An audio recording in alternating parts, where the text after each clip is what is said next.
이스라엘과 블레셋 사이의 전쟁이 끝났습니다. 이 전쟁에서 사울도 죽고 그의 아들 셋도 죽고 또 이스라엘 군사들도 많이 죽었습니다. 예나 전쟁이나 사실 전쟁은 있으면 안 됩니다. 그 결과가 너무 끔찍하잖아요. 그리고 이제 오늘 본문 7절을 보면 블레셋과 가까운 지역에 살던 이스라엘 백성들이 두려운 마음에 살던 집을 버리고 성읍을 떠나 도망하였다. 이렇게 말하고 있습니다. 물론 그렇게 비어버린 성읍들과 집들에는 블레셋 사람들이 들어와서 자리를 잡고 살기 시작했습니다. 이게 무엇을 교훈합니까?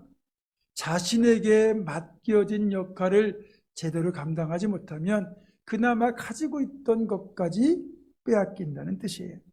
사울과 백성들이 하나님의 말씀을 떠나 불순종하며 잘못된 삶을 살아가기 시작했을 때 결국 자신들이 살던 성읍, 자신들의 집을 대적인 블레셋에게 빼앗기고 정작 자신들은 죽거나 엉뚱한 곳으로 떠나가지 않습니까?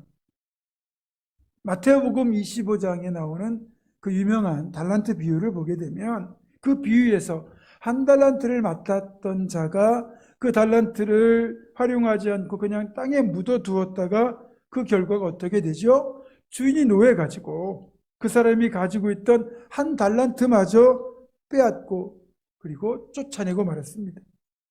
그에게서 그 한 달란트를 빼앗아 10달란트 가진 자에게 주라. 무릇 있는 자는 받아 풍족하게 되고 없는 자는 그 있는 것까지 빼앗기리라. 이 무익한 종을 바깥 어두운 데로 내쫓으라. 거기서 슬피 울며 이를 갈리라 하니라. 자신에게 맡겨진 사명을 감당하지 않고 불순종할 때 내 것을 빼앗기고 내쫓기는 겁니다. 사울이 하나님의 은혜를 망각하고 끝까지 죄의 길, 불순종의 길로 행했을 때 결국 그의 왕위는 다윗에게 넘어갔고 이스라엘 백성들은 성읍과 집들을 블레셋에게 빼앗기고 말았습니다. 여러분, 하나님이 내게 주신 축복을 끝까지 내 것 되게 하려면 믿음 변치 않고 끝까지 하나님만 붙들고 순종해야 됩니다. 충성으로 순종하면 없던 것도 더하여 주시지만 불순종하면 있는 것마저 빼앗김을 반드시 기억해야 됩니다. 그리고 이어지는 8절을 보게 되면 전쟁이 끝난 다음에 블레셋 사람들이 죽은 자를 벗기러 전쟁터에 올라왔다 이렇게 기록되어 있는데요. 이건 시체의 가죽을 벗기는 게 아니고 전사자의 몸에 있는 값비싼 장신구들이나 좋은 옷들을 가져가기 위함입니다. 그러니까 전리품을 챙기기 위함이죠. 그렇게 전사자들을 점검하다가 이들은 사울왕과 그리고 왕자들의 시체를 발견했습니다.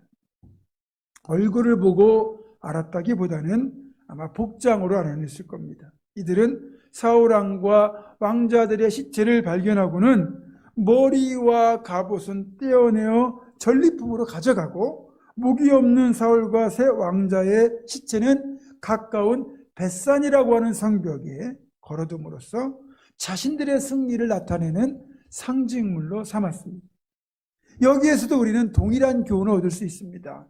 사울이 입었던 왕의 갑옷이 지금 어디에 있습니까? 블레셋 사람들이 사울의 갑옷을 아스다롯의 신당에 두었거든요.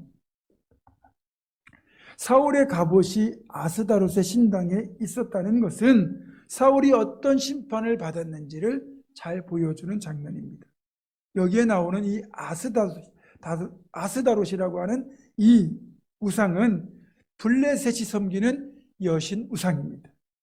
그리고 이것이 이제 그리스 신화로 가면 아프로디테, 로마 신화로 가면 비너스라는 이름으로 불리게 되죠.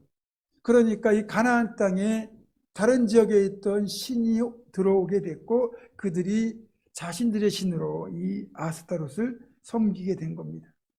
어쨌든 이 풍요의 신으로 불리는 여신인데 하나님이 가장 여기시는, 하나님 정말 싫어하시는 그 이방 우상의 신전에 하나님께서 기름 부어 세우신 왕의 갑옷이 패배자의 처참한 모습으로 그들의 전리품으로 전시되어 있다는 게 어떤 뜻이겠습니까?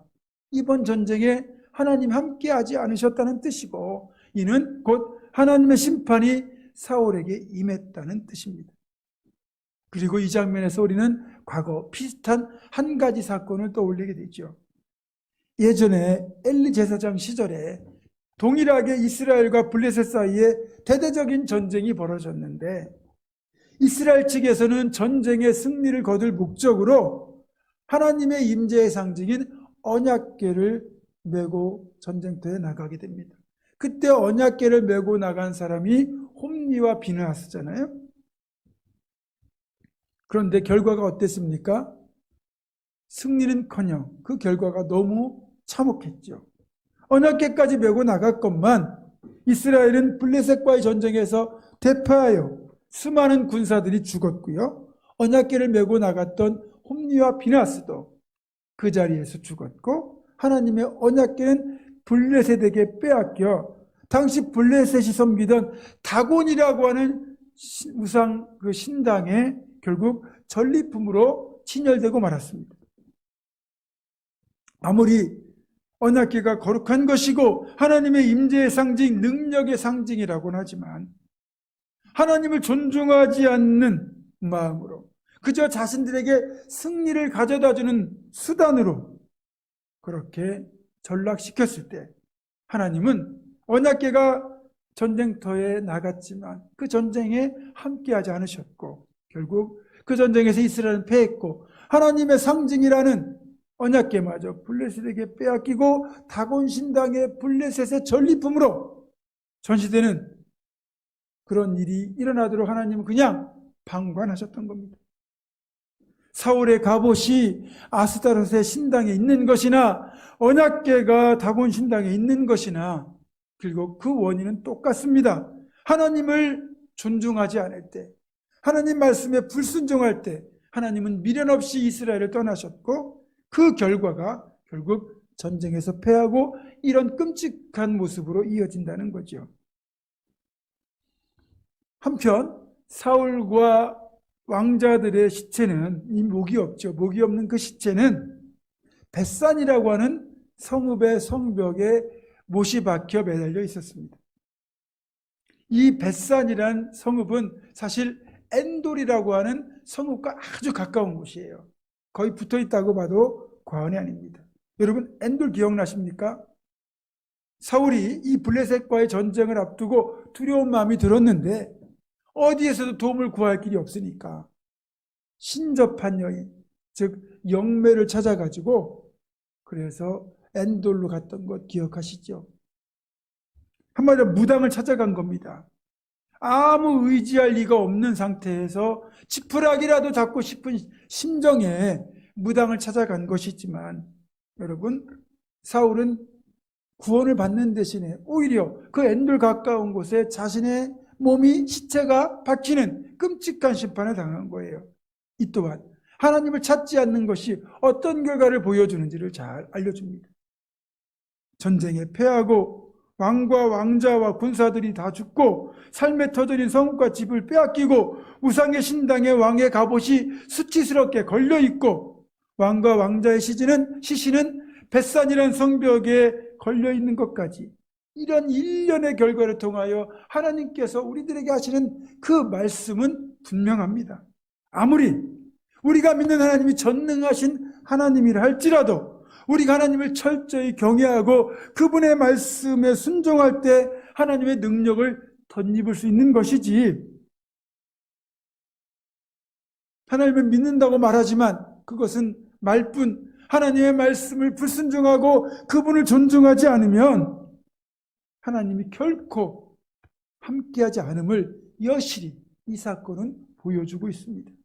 또 아무리 다급하다고 해도 하나님이 아닌 우상, 미신, 세상적인 수단, 사람의 방법을 의지할 때는 그것이 결코 도움이 될 수 없고 오히려 우리의 올무가 된다는 것을 사울은 마지막 죽음을 통하여 증거하고 있습니다.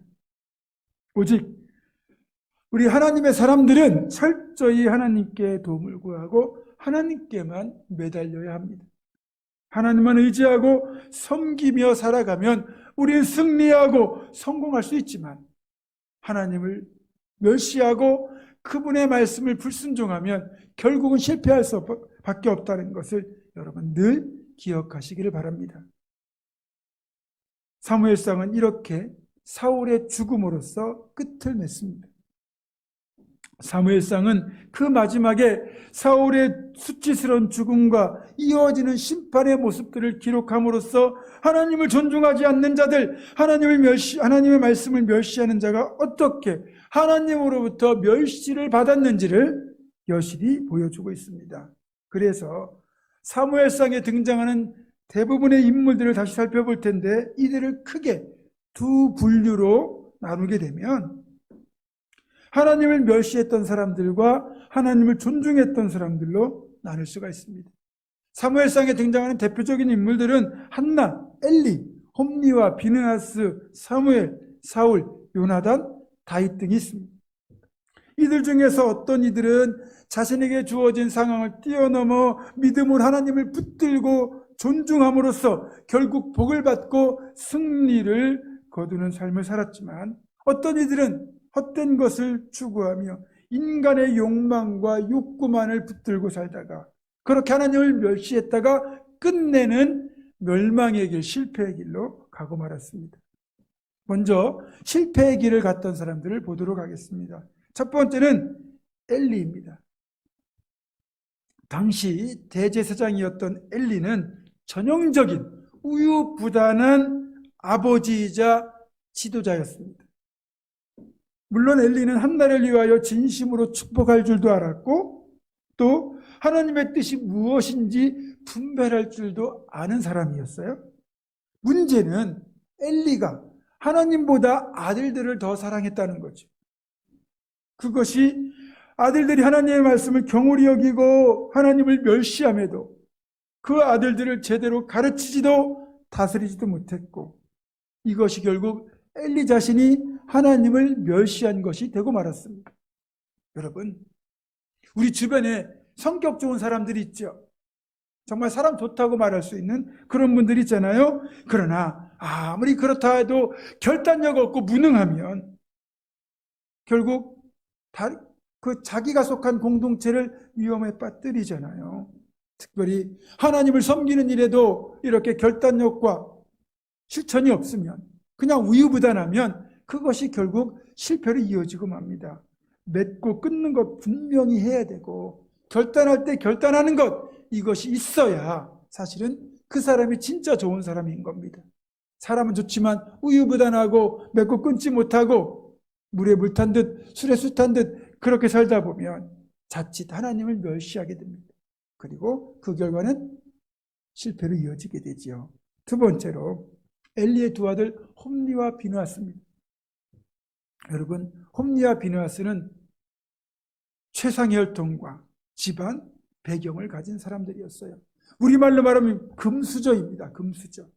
아버지가 대제사장이고 동시에 이스라엘의 최고 지도자인 사사였기에 그들에게도 당연히 성장하게 되었을 때 제사장의 직분과 사사의 직분이 주어졌습니다. 부모를 잘 둔 덕에 아무런 고생 없이 출세가도를 달렸다고 할 수 있어요. 이렇게 아버지 덕에 사사가 되고 제사장이 되었건만 오히려 그 둘은 하나님을 멸시하고 하나님의 제사를 멸시하는 엄청난 불경죄를 저질렀고 사람들에게까지 악영향을 미쳤습니다. 그럼에도 그들을 제지할 사람은 아무도 없었어요. 심지어는 아버지 엘리조차도 그들을 제지하지 못했습니다. 그들의 종말이 어떻게 됩니까? 언약궤를 메고 나간 전쟁터에서 비참하게 죽는 것으로 끝이 나고 말았습니다. 이 홈리와 비느하스를 보면 우리 믿음의 부모들이 자식들을 어떻게 양육해야 되는지를, 또 어떻게 가르쳐야 하는지를 잘 알려줍니다. 우리는 우리 자녀들에게 학력, 좋은 학력도 물려주고 싶어서 과외나 유학 같은 것도 시켜요. 또 물질 같은 좋은 또 출발점을 주고 싶어서 나는 안 먹고 안 써더라도 자식들에게는 많이 물려주고 싶어 합니다. 그러나 그런 학력과 물질과 좋은 배경을 물려준다 한들 만약에 신앙을 물려주지 못한다? 그것은 내 자식을 망치는 지름길이라는 겁니다. 또 우리가 흔히 모태신앙이 있잖아요. 여러분이 태중에서부터 기도로 잘 키우고 그리고 유아세례를 주고 그래서 어려서부터 교회를 다니는 것 같았는데 중학생이 되고 고등학생이 되고 청년이 되고 장성하면서 점점 더 교회와는 거리가 멀어질 때 모태신앙이니까 때가 되면 잘하겠지 그런 생각을 할 겁니다. 그러나 권면하지 않고 기도하지 않고 그냥 방치하고 방관하면 이렇게 홈리아 비나스처럼 세상의 길을 따라가다가 언제 멸망할지 모릅니다. 여러분, 모태신앙이요, 모해신앙, 또 못된 신앙으로 이어지지 않도록 여러분 잘 가르쳐야 됩니다. 내 자녀들이 정말 하나님을 존중하는 신앙인 되도록 힘써서 가르쳐야 됩니다. 그게 내 자식을 진짜 사랑하는 길, 복되게 만드는 길임을 잊지 않기를 바랍니다. 반면에 사울은 이 사람들과는 달리 겸손하고 용맹하며 하나님을 경외할 줄 아는 젊은이였고요. 그래서 그는 사무엘로부터 기름 부음을 받아 이스라엘의 첫 번째 왕이 되었습니다. 그렇게 출발이 아름다웠던 사람이었건만 그가 왕권의 맛을, 왕이 자리해가 주는 그 권력의 맛을 보고 난 뒤부터 왕권에 집착하면서 결국 사울에게는 이 왕의 자리가 우상이 되고 말았습니다. 그는 왕의 자리를 하나님보다 더 사랑했습니다. 그래서 왕위를 지키기 위해서라면 하나님 말씀도 멸시했습니다. 하나님 말씀에 불순종하다 결국 하나님께 버림받은 채 블레셋과의 전쟁터에서 이렇게 가장 비참한 죽음을 맞이하고 말았습니다. 이 사울을 보면 우리가 의욕적으로 신앙의 여정을 출발하더라도 우리가 끝까지 이 믿음을 지키고 겸손해야지 자칫 욕심에 빠지거나 유혹에 넘어가면 우리도 변질될 수 있음을 그렇게 잘 가르쳐 줍니다. 따라서 우리가 어떻게 하면 끝까지 신실하게 믿음의 여정을 끝마칠 수 있을지를 고민하면서 더욱 겸손하게 하나님 말씀에 순종하되 처음 마음을 끝까지 지켜가야만 사울처럼 되지 않는 겁니다. 지금까지 말씀드린 엘리와 홈리, 비느하스, 사울과는 달리 한나라는 여인은 불임의 저주를 또 그 고통을 하나님 앞에 가지고 나아가서 눈물의 기도로 아뢰고 그것을 축복과 감사로 바꾼 정말 축복의 주인공입니다. 기도의 여인입니다. 그녀의 기도가 응답되어 태어난 아들이 바로 사무엘이죠. 그리고 이 사무엘을 통해 엘리와 홈리, 비느하스로 이어지는 그 영적 암흑기를 비로소 끝내고 이스라엘의 어쩐 그 새로운 시대, 복된 시대를 열어가는 놀라운 일이 벌어지게 됩니다. 이 한나는 우리의 인간적인 소망이 끝난 그 절망적인 그 끝자락이라 할지라도 우리가 전능하신 하나님을 붙들고 믿음으로 기도하고 아뢰면 반드시 응답받는다는 사실을 그녀는 온몸으로 보여줍니다. 무엇보다 기도는 하나님을 지극히 존중하는 행위입니다. 왜 그럴까요? 여러분, 부탁이라는 것이 어떻게 합니까? 내가 돈이 필요할 때 누구에게 부탁합니까? 돈을 빌려줄 능력이 되는 분에게 부탁하잖아요. 여러분, 우리가 하나님께 기도한다는 것은 하나님이 내 삶의 문제를 해결할 능력이 되시는 존재라는 것을 인정하기 때문에 하는 행위예요. 그렇기 때문에 기도야말로 하나님을 지극히 존중하는 또 하나의 행위입니다. 그래서 기도로 하나님을 존중했을 때 하나님이 한나를 존중하셔서 그녀의 태문을 열어주시고 그녀의 삶을 저주의 삶에서 복된 삶으로 바꾸어 주셨다는 것을 그녀는 자신의 삶으로 증명하고 있습니다. 그리고 한나가 드린 기도의 응답으로 태어난 그 믿음의 아들이 바로 사무엘인데 이 사무엘은 어머니 한나가 기도와 말씀으로 양육한 덕분에 진실로 하나님을 경외하는 믿음의 아들로 잘 자랐고 엘리사 후에 이스라엘의 사사 겸 제사장, 선지자, 그렇게 지도자가 되어 이스라엘 다시 정치적으로 신앙적으로 회복시킨 위대한 인물이 되었습니다. 이런 사무엘에 있기까지는 그 어머니 한나의 기도가 결정적인 영적 자산이었다. 이렇게 말할 수 있는 거죠. 사실 사무엘은 어머니의 서원 기도 때문에 자신의 의사와는 상관없이 하나님께 드려진 사람이 되었지만 한 번도 이를 불평하지 않았고 죽을 때까지 정말 하나님을 존중하며 직분에 충성했고, 그래 사무엘은 지금도 왕, 제사장, 선지자라고 하는 세 가지 직분을 모두 감당한 삼중직의 유일한 직분자로서 가장 완벽한 예수 그리스도의 모형이 되는 축복을 누렸습니다. 사무엘은 그런 모든 모태신앙인들의 가장 바람직한 모범이라고 할 수 있죠. 그리고 이어지는 요나단은 홈리와 비나스처럼 아버지 덕분에 왕자가 되었던 사람입니다. 동일한 금수저인데요. 그는 아버지 사울이 가지고 있던 그 겸손과 용기를 닮았지만 아버지가 보여주었던 교만과 불순종, 왕권 중독은 닮지 않았습니다. 왕자라는 위치, 그것도 왕위 후계자라는 꼬리표가 그를 변질시킬 수도 있었지만 그는 변질되지 않았습니다. 다윗을 질투하는 대신에 다윗을 사랑하는 선택을 했습니다. 무엇보다 그는 하나님의 전능하심과 신실하심을 온전히 믿는 믿음의 사람이었습니다. 여호와의 구원하심은 사람의 많고 적음에 달려있지 않다라는 고백과 함께 단신으로 적지를 돌파하여 승리를 거둘 정도로 분명한 믿음이 그에게 있었습니다. 물론 아버지 사울 때문에 그는 왕이 되지 못하고 전쟁터에서 한날 한시에 같이 죽게 되었지만 요나단은 하나님을 존중하는 사람이었습니다. 그래서 그는 실패자가 아니라 하나님 나라의 믿음의 사람으로 결국은 상급을 받는 인물이 되었습니다. 마지막으로 다윗입니다. 다윗은 천한 목동 출신입니다. 그런데 하나님에 대한 믿음 하나로 왕의 자리까지 오른 입지전적인 인물이죠. 우리 같은 흙수저입니다. 그는 아직 미성년자임에도 불구하고 태산 같은 거인 골리앗을 물맷돌로 쓰러뜨린, 믿지 않는 사람들 다 아는 이야기의 주인공입니다. 골리앗을 물리칠 때 그에 비해서 나왔던 그 말은 두고두고 우리가 본받아야 될 믿음의 선포죠. 사무엘상 17장 45절과 46절입니다. 너는 칼과 창과 단창으로 내게 나아오거니와 나는 네가 모욕하는 만군의 여호와 이스라엘 군대 하나님 여호와의 이름으로 네게 나아가노라.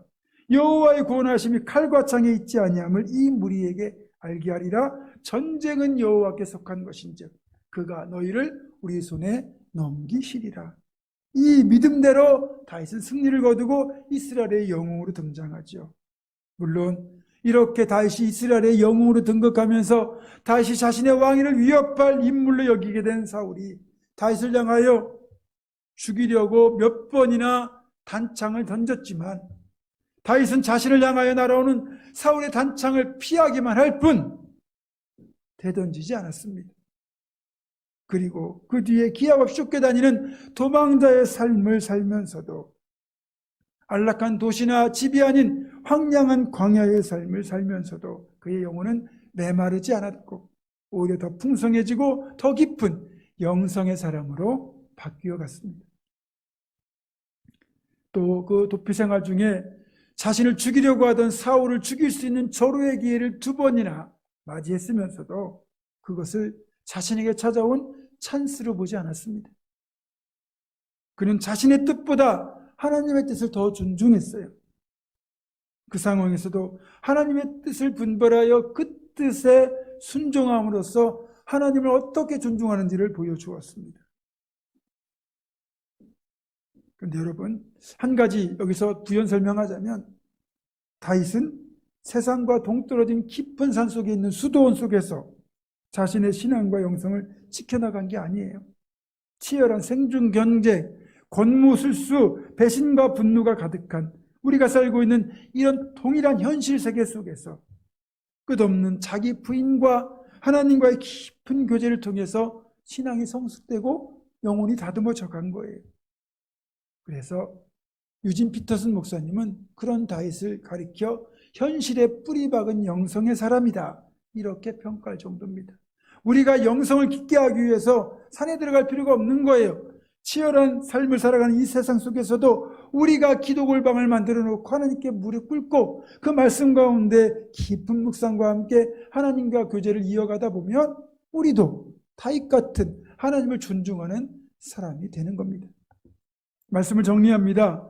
성공한 사람과 실패한 인생의 가장 큰 차이점, 그런 차이가 빚어진 원인을 살펴보면 가장 큰 요인은 바로 이겁니다. 하나님을 존중하느냐, 그렇지 않느냐. 이것이 각 사람의 삶의 성공과 실패를 결정하는 가장 큰 요인이었다는 거죠. 그렇게 본다면 우리 인생이 성공한 삶을 사는 복된 인생이 되느냐, 실패하는 인생이 되느냐 하는 것 역시 하나님을 존중하느냐, 멸시하느냐 이 여부에 달려 있다고 할 수 있습니다. 성공과 실패는 개인의 능력이나 역량의 문제가 아니라 하나님을 존중하는 신앙의 여부에 달려 있다는 거죠. 그래서 사무엘상에서 주제 구절을 하나 뽑아내려고 한다면 당연히 사무엘상 2장 30절 하반절입니다. 같이 읽겠습니다. 시작. 나를 존중히 여기는 자를 내가 존중히 여기고 나를 멸시하는 자를 내가 경멸하리라. 아멘. 여러분, 이 구절은요, 사무엘상뿐만 아니라 성경 전체를 관통하는 주제 구절이기도 하고 우리 삶을 관통하는 삶의 원칙이라고 할 수 있습니다. 이 말씀 암송하시고 기억하시고 이 말씀대로 살아야 됩니다. 여러분도요, 여러분을 무시하는 사람이 있고 여러분을 존중하는 사람이 있을 때 누구에게 더 잘해주고 싶으십니까? 무시하는 사람을 보면 여러분도 무시하고 싶어지잖아요. 근데 여러분을 존중하는 사람을 보면 여러분도 존중해주고 싶어지잖아요. 하나님도요, 자신을 존중하면 존중해 주시고요, 하나님을 멸시하면 그를 경멸하시는 거예요. 이제 우리에게는 하나님을 존중할 것인가 멸시할 것인가 선택의 여지가 우리에게 주어져 있습니다. 인생의 성공과 실패가 하나님을 대하는 우리의 태도에 달려 있다는 거예요. 한 해를 마감하고 새해를 시작하는 분기점에 서 있는 우리들, 앞으로 살아갈 모든 날들 속에서 하나님을 더욱 존중하셔서 하나님을 성공시켜주는 복되고 멋진 삶을 살아내기를 주님의 이름으로 축원합니다. 기도하겠습니다. 하나님을 존중하는 자를 존중해 주시고 멸시하는 자를 경멸하신 하나님, 우리들만큼은 어떠한 상황을 만나더라도 반드시 하나님을 존중함으로써 하나님으로부터 존중받아 다윗 같은 믿음의 사람, 축복의 사람이 되는 우리 모두가 되게 하여 주시옵소서. 우리 주 예수 그리스도의 이름으로 기도드립니다. 아멘.